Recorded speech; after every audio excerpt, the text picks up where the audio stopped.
Here we go. Good evening, everybody. We're going to start muting everyone. Don't take it personally. Here we go. Okay. Tonight, we are very honored to have with us. So nice, we had him twice. Rabbi Yossi Lew, Shliach of the Rebbe in Atlanta, Georgia. We had him on almost 2 years ago to speak about here on our program, speak about Tishrei with the Rebbe. And now, since earlier this week was the 22nd day of the Hebrew month of Shvat, which is the yahrzeit of the Rebetzin Chaya Mushka, passed away in 1988. Last night, we spoke a little bit about the meaning of her name, Chaya and Mushka and so on. And I was reached out to Rabbi Lew, who, as always, whenever he can, he agreed and really appreciate it. So let's get started. First of all, Rabbi, thank you so much for joining us. Second time around. I hope that means we were nice enough to you the first time, but you gave us a second chance. We appreciate it. Thank you very much. Thank you for the opportunity, and thank you for having me here. All right. Well, we're enjoying it already. So let's get started. As we mentioned earlier this week, the 22nd of Shvat was the yahrzeit of Rebetzin Chaya Mushka.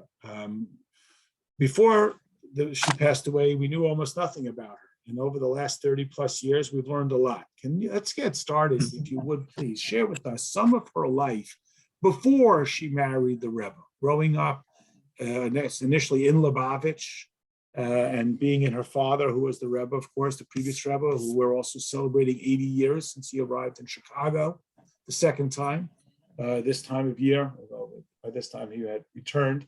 So can you give us a little bit of the background of the Rebetzin's earliest years before she married the Rebbe?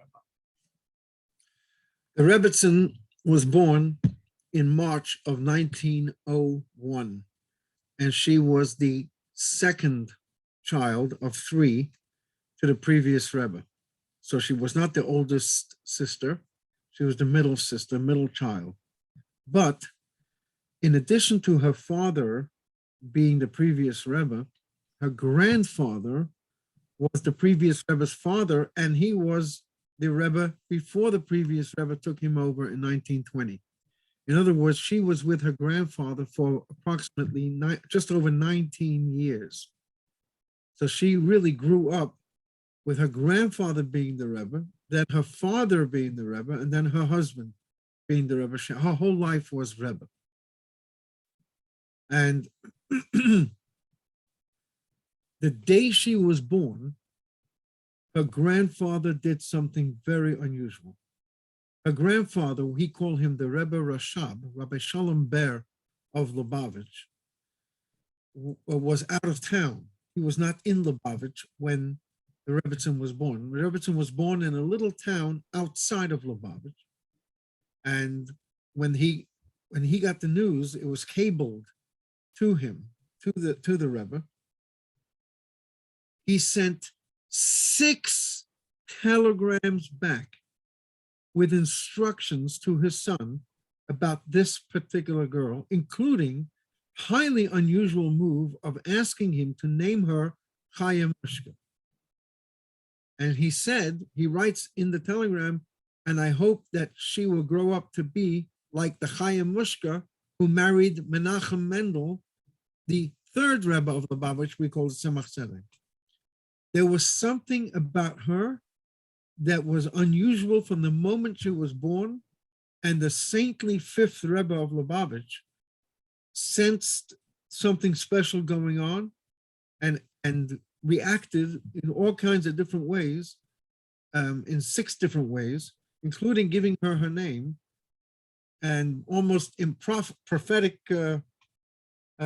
prophetic move, because she would eventually marry the namesake of the Tzemach Tzedek as well, Menachem Mendel. And both of those Rebbes were the only one in the dynasty, in the 7 Rebbe dynasty, that was sons-in-law and not sons of the previous Rebbes. So that's when she was born. When she got a little older,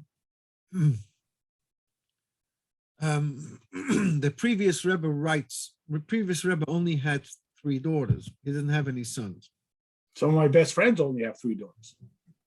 Some of your best friends, how come they're best? Because it's me.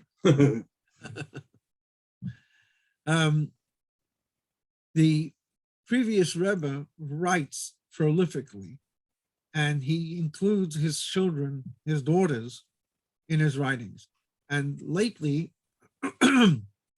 after some sinister attempts to portray the Rebbe and the Rebetzin in a unsavory light, Chabad published a volume of letters that the previous Rebbe sent to his daughter Chaya Mushka and his son-in-law, the Rebbe, which quelled any type of rumors and slander that people were trying to attach to the Rebbe and to the Rebetzin after the Rebbe's passing. So we learn from those letters several connections that the previous Rebbe had with this particular daughter, the middle daughter, over the other two. So, for example, I'll give two examples.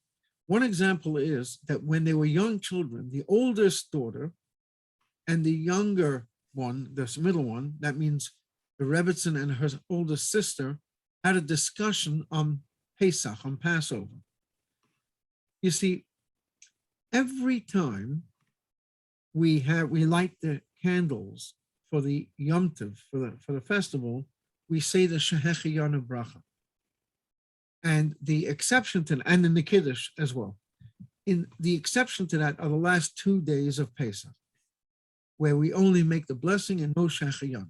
The simple reason is because Pesach is an 8-day Yom Tov, whereas Sukkot 7 days, and then you have the 8th day, which is like a different, it stands for all kinds of different things.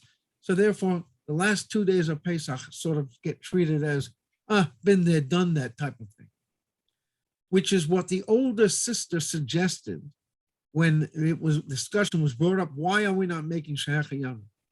The younger sister, the Rebetzin, Chaya Mushka, who was maybe all of 5 years old at the time, said, I can't accept that a festival like a liberation and freedom and redemption of Passover should be just treated like nothing.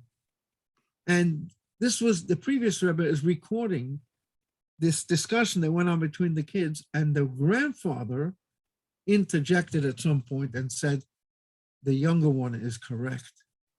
There is something very unique about the last 2 days of Passover because they represent the future redemption with Mashiach for all kinds of reasons. And that therefore, the Shehechiyanu Bracha, which is made only when you are facing a new occasion, is postponed. It's not like it's not there. It's waiting for the Mashiach to come. So she already came up with some very unique and interesting things, which the previous Rebbe found necessary to record in his writings. Another example is when the girls went out on vacation when they were young. They went out of town and they were away during the summer month of Av, which carries the saddest day in the calendar, called Tisha B'Av. And Tisha B'Av, the 9th day of Av, the destruction of both temples. The previous Rebbe pens a letter of over 30 printed pages to his middle daughter in Yiddish, giving a unbelievably detailed description of the entire period. Why is it sad and why do we fast? And it seems like the previous Rebbe took a special interest in her education, even over the other two. But it wasn't obvious that he favored one over the others, but you can tell from the reading that he had a certain fondness and he expected her to be a receptacle to an individual attention to her that was over the other two. That's just two examples of her growing up. It was recognized immediately that there's something special and unique in this girl. Okay, so let's sort of fast forward. We know the previous Rebbe was hounded by the communists. Eventually, he's arrested. As you mentioned, he assumes the leadership after the passing of his father in 1920. By that time, they'd already moved out of the tiny little town that you can't even find on the map called Lubavitch. Excuse me, and they're sort of more involved in the political activities of the world.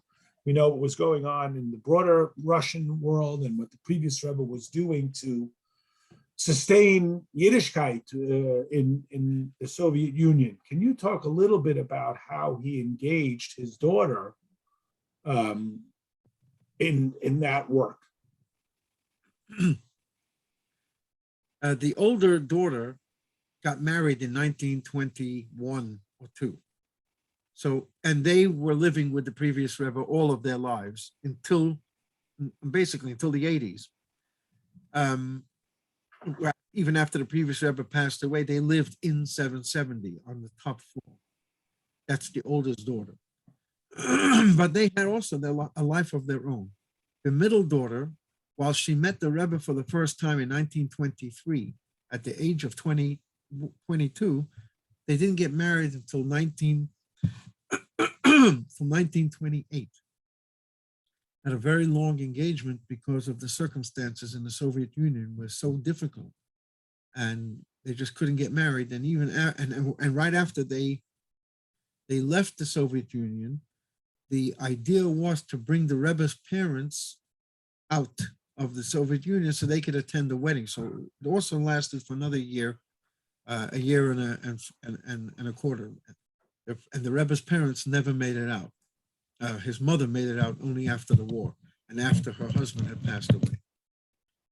So the middle daughter was given many assignments together with her fiance, who was the Rebbe.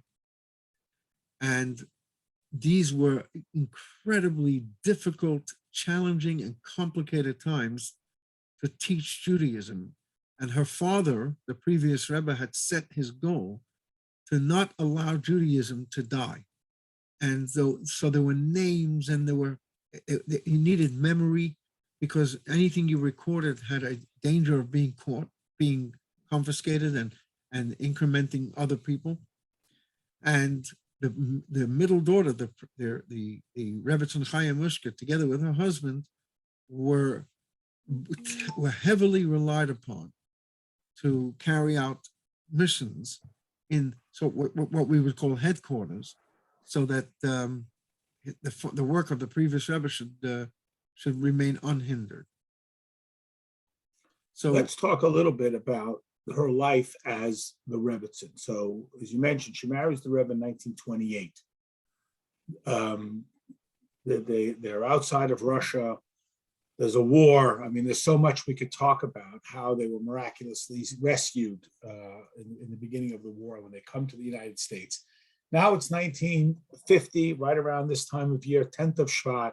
We just commemorated this. We spoke about it on our program 2 weeks ago.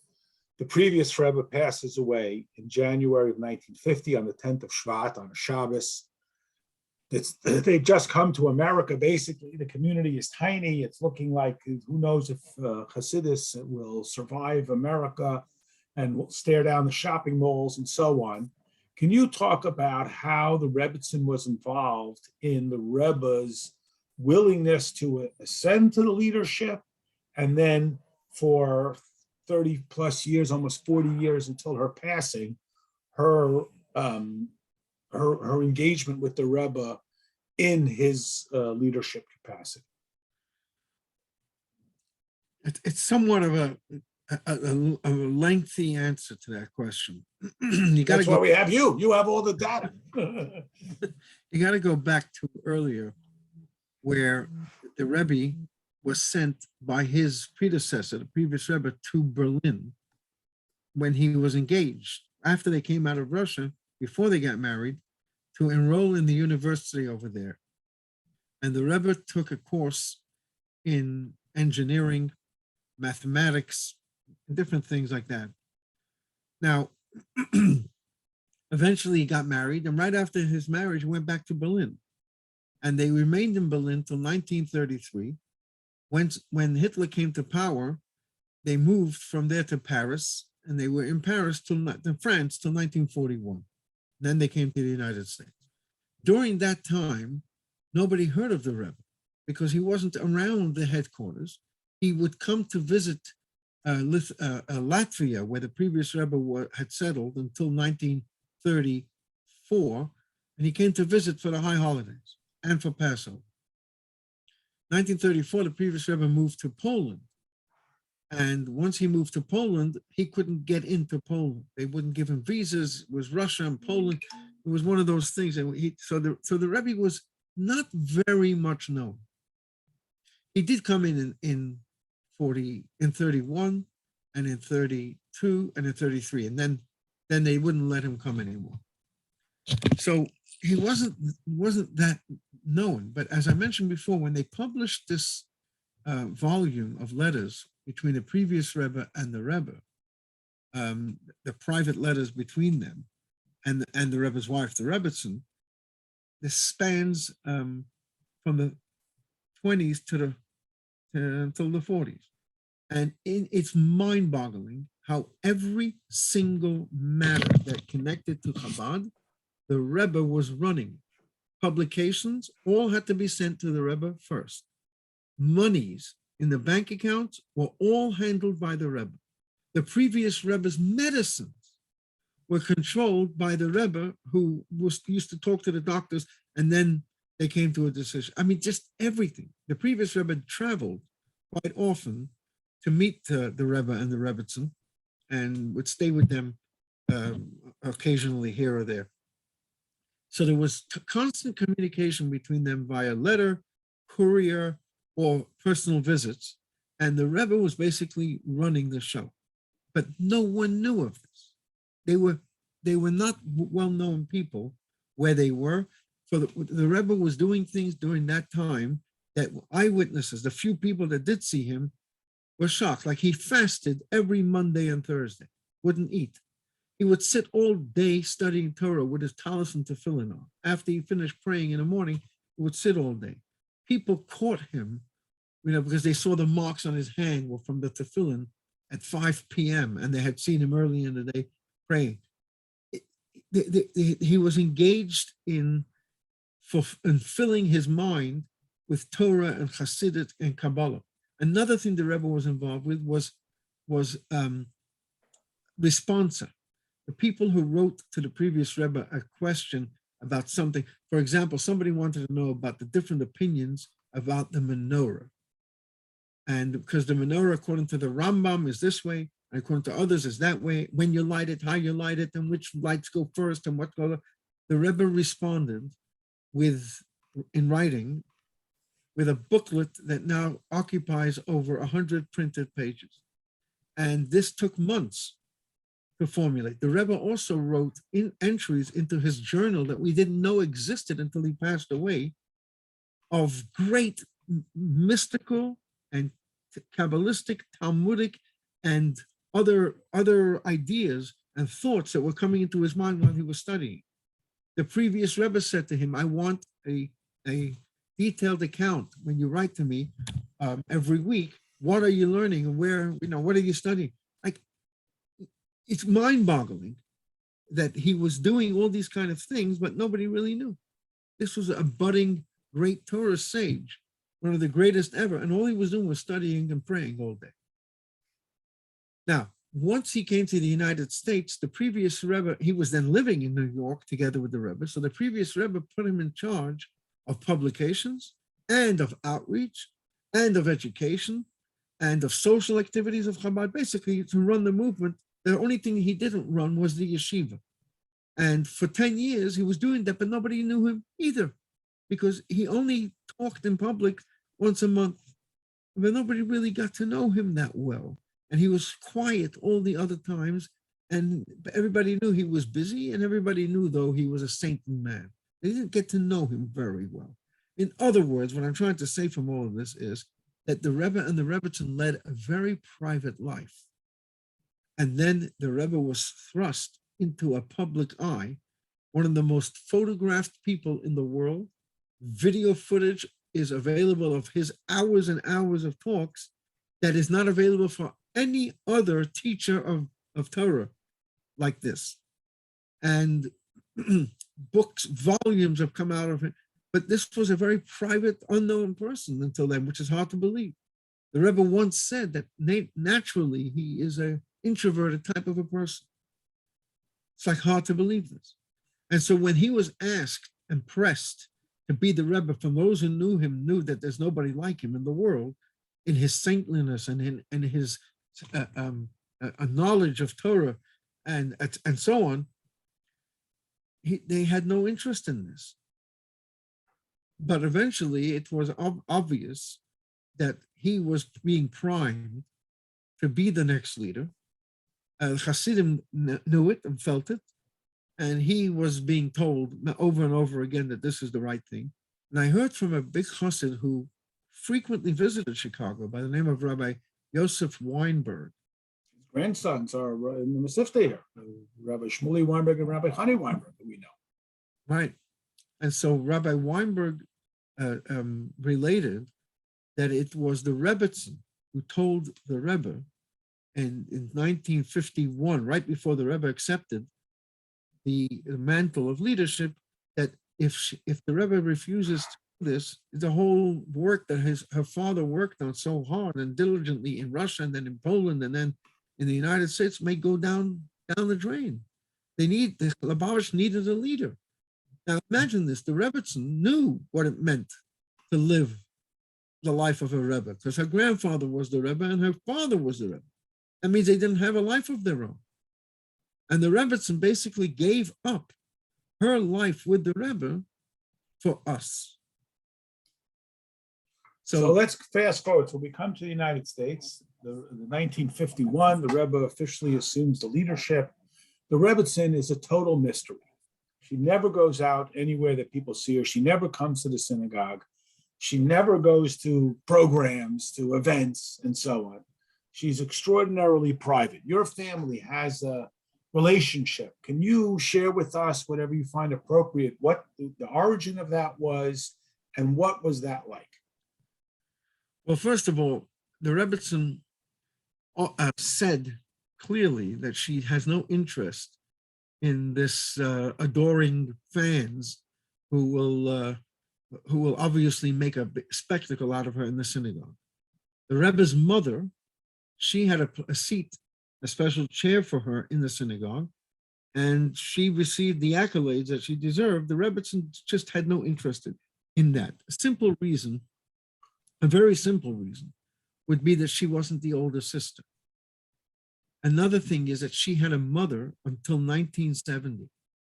Her mother was still alive, the wife of the previous Rebbe, whom she would come to visit every single day, a weekday. She would drive to 770 and go up to her mother, who lived on the second floor of 770. And she did not want to be anything out extraordinary over the mother, and certainly not over her older sister. That's what it seems, although that's my suggestion. I can't tell you that I heard that from any kind of reliable source. But truth is, this woman was one of the most aristocratic people you'll ever meet. She was of royalty. She knew what royalty was because she lived in the Rebbe's presence, in the Rebbe's light for all her life. And she wasn't one of these like quiet, introverted type of people when you went to meet her, which makes this even more amazing. She said clearly, I have no interest in being made into a spectacle. She never attended the Rebbe's Farbrengens, not even one, although she had a hookup to a house and she would listen to every one of them, which was in the weekday. And if not, the Rebbe would share with her. There were times where she came to 770, and after helping and sitting with her mother, she would go downstairs and sit with her husband, with the Rebbe, and help him out in his extensive works of responding to people and so on and so forth. So there were people who sort of saw her in and out, had a glimpse, but then there were people who actually went to visit her. The Rebetzin was a petite, diminutive woman. She had chairs around her dining room table that were the backs were very, like, quite high, at least it seemed to my eyes. And she never reached the top of the back of the chair. Yet, around the table could have been adults, men, women, children, elder Hasidim even. And she greeted everybody. She had the perfect refreshments on the table. It could have been lemonade. It could have, and it was always cream cakes, the fanciest cream cakes, the nicest fruits were on the table, candies for the kids, chocolates, and they would always, and she would be able to speak to every single one. I remember a little 1-year-old, 2-year-old sibling. She would say, "Come to Doda." Doda is Hebrew for auntie. "Come to auntie," or aunt, come. And she would smile and she would this and she was just so gracious. She was the perfect hostess, just incredible. And yet she had her eyes on everything. I remember when I was 11 years old and I became more aware where I am. I'm in the Rebbe's house. The Rebbe was never there. But the Rebetzin herself was a righteous and saintly person. And I figured that things that were around the house must be of great importance, like what books were out and what did the china closet look like. So I stole a glance every once in a while, just for a second or two. And as soon as I turned back, her eyes were right in my face every single time. She was totally aware of what was going on, and she was totally involved in what was happening. It was such an incredible, uplifting experience to be in her presence, truly. So she wasn't one of these hiding type of, afraid to say anything, and she couldn't handle the crowd and all that. No, it was not that at all. She was truly modest and tried to be very unassuming. Whenever she called someone, they would say, "Who is this, please?" And she would say, "It's Schneerson from President Street." He could have said Rebetzin Chaya Mushka, the Rebbe's wife. She could have said a lot of things.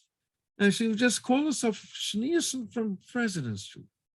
And by the way, the person on the other line on the receiver on the other end would almost drop the phone. Great. Whoa. Hey, wait a minute. So, Rabbi, take us at home. We want to be respectful of your time. I appreciate it. Can you share one story about the Rebetzin? I can share many stories about the Rebetzin of all different ways, how saintly, how holy she was. And I could also share, and these are all personal stories, I could also share how brilliant she was. But I'm going to share today, I'll leave those for next time. Okay, that means you're coming back. I always love to come to Chicago. It's about time I actually ended up there, showed up over there. It's nice, especially this way, because it's like -5 out. So this is the best way to come to Chicago. I just came from New York, so. All right, anyway, but I'm going to share a story of incredible, deep sensitivity. And this is also the shortest story of the bunch, so it would be appropriate at this time at night. When I turned 13, my bar mitzvah was in the month of May, 1977. And we went to visit the Rebetzin together with I always went with my grandparents, because my grandparents were the ones who had this connection with her. My own parents, my siblings, it was about 10 of us around the table. And the Rebetzin, as was always the case, went around the table and what's your name and what do you have to say? This one sang a song, the other one that, and the other one did this. And she came to me, and my grandfather said, "He's going to become bar mitzvah this week or next week." She said, "Oh, bar mitzvah. What are you doing for your bar mitzvah?" So I said I was doing the Hasidic mimer, the discourse that was recited by the Rebbes, by the previous Rebbes bar mitzvahs, and all the bar mitzvah boys say it. She says, "Yeah, that's all the boys do that. What else are you doing for your bar mitzvah?" So I said, "I'm also studying a pilpul." A pilpul is a discourse of Talmudic basis, and it makes it quotes a statement, and it asks a question, and it answers it from here and from there, from there. It can be quite detailed and intricate, in and out, and so on. This was in Yiddish, and it was given to me by my teacher, who was teaching me in school, And he said that his teacher gave it to him for his bar mitzvah. So it was written in Yiddish, handwritten, hard to read. And I was just reading the words, parroting the words. I wasn't quite sure what the exact thing was saying. Neither did I know what the Hasidic discourse was saying, quite frankly. But I knew the subject. So I said to her, I'm learning a pilpul. She says, pilpul? What's the subject of the pilpul? Now, the subject has to do with what the Torah portion talks about in this week. And that has to do with a bull that gores another bull. And so the bull, you can suggest that this was a unusual thing, because bulls don't gore each other unless there's something going on. And so the damage is assessed and evaluated and so on. But if it happens 3 times, then the bull goes into a different category called a warned bull. And the warned bull, if it gores again and kills, then that bull has to be stoned to death. That's what the Torah says. Now, I'm sorry for getting you into these intricate details. Just waiting for the payoff here. This is the opening line here. And so when a human being commits a sin, a felony in Judaism, which requires a death penalty, so if the person caused damage during that time, damage is not evaluated because the person is going to be suffering the ultimate punishment anyway, which is capital punishment.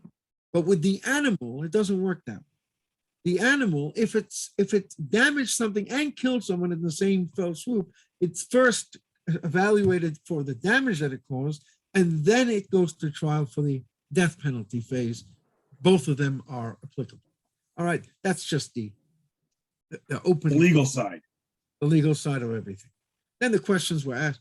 So I'm wondering how to explain this to the Rebetzin. These are laws that are very uncommon. You got to go to court for this kind of stuff. It's civil law that's in the back and the end part of the code of Jewish law.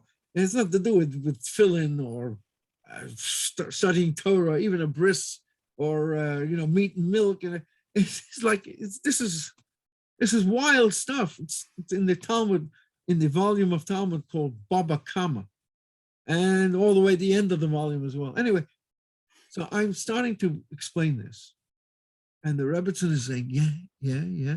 And then she starts asking questions. And I'm busy explaining. She didn't test me but she was just asking. She was very familiar with all of this, which absolutely shocked me because my mother would not be familiar with these kind of laws. And any women that I knew wouldn't be. And I would like to say that about 99% of men also wouldn't be familiar with these kind of arcane law. They're very remote for most people. If you have that kind of problem with a bull goring another bull or whatever, we know what to call it. or something like that. Anyway, well, and then she went off to, it was a 5-minute back and forth in Yiddish, and then she off 10 minutes, and then she went to the next person. Now, what is extraordinary here is no one in the world, no one asked me about my pilpul. Not my father, not my mother, not even my teacher. No one knew what it was about. Nobody cared. In fact, custom in Lubavitch is that when you have something like this and you start saying it, they don't let you after the first 2 lines. I never delivered this. I spent weeks studying this to learn it by heart. I think I got through the first 2 lines, and that was it. They would not let me continue. For whatever reason, that's a custom which you might not understand. I don't think I understand either. But anyway, no one asked me. No one even bothered to worry about this. But when the Rebetzin asked me, what am I doing? And I said, I'm doing the normal, the mimer. She says, yeah, I know. What else? And as soon as I said that thing, she understood that nobody cared about it. But it takes so much time and effort to study it. And she showed specifically sensitivity to that part of my life. And I'll never forget that feeling. I just felt so elated that I was able to transmit a complex part of Torah to the Rebetzin, and that she seemed to be so interested in something that could not have interested anybody else. And that was just the extraordinary personality of someone really hooking into you and finding the best place and the best method and the best way to make you feel good. That is a saintly person. Rabbi, thank you. 1,000 thank yous. Loved it. So helpful and meaningful for sharing this with us. We really appreciate it. Thank you to everybody for joining. Tonight's program, as always, is dedicated to Bill Habastvora Avraham. Sorry that I forgot to mention that. I want to thank Rabbi Lew, who's always so generous with his time, for sharing these thoughts about the Rebetzin, whose yahrzeit we commemorated on Monday. Can we have a quick question to the rabbi? Sure. Yeah. You mentioned that she was extra sensitive and you really appreciate that she was attentively listening to you.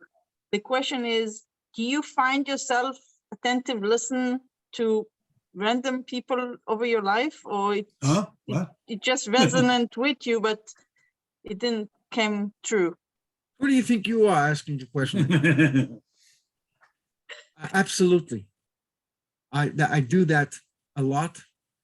I'm involved with people that need somebody to listen to. I'm involved with people who are not so healthy in their minds, and I have adopted that type of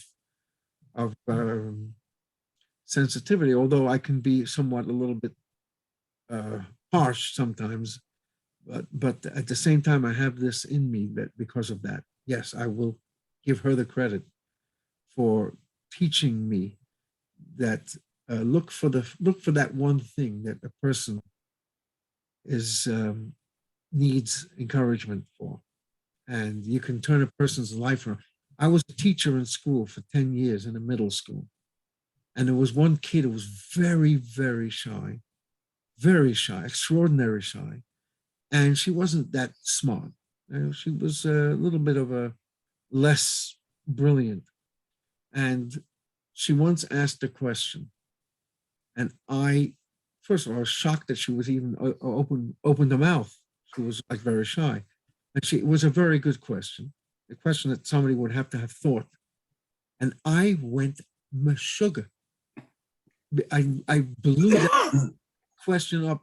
I said, that's a fantastic question. I opened up my drawer. I had all kinds of goodies in my drawer for kids who did things like that. I threw at her a whole bag of candies, a can of soda. I made a party out of this whole thing. Later, she was in 11th grade and she was asked to write an essay. This was in 6th grade. This is now in 11th grade. 5 years later, she was asked to write an essay for her English teacher.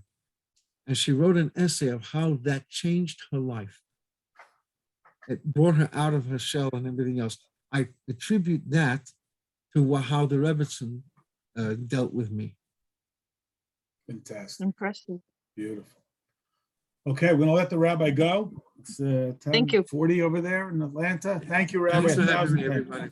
Wonderful. All the best. Thank you. Much Thank you success. so much. So much. Good news Thank to you. everybody. Amen. Take care Thank you. 1,000 thank yous. All the Thank you so much. best. I'll send out the recording.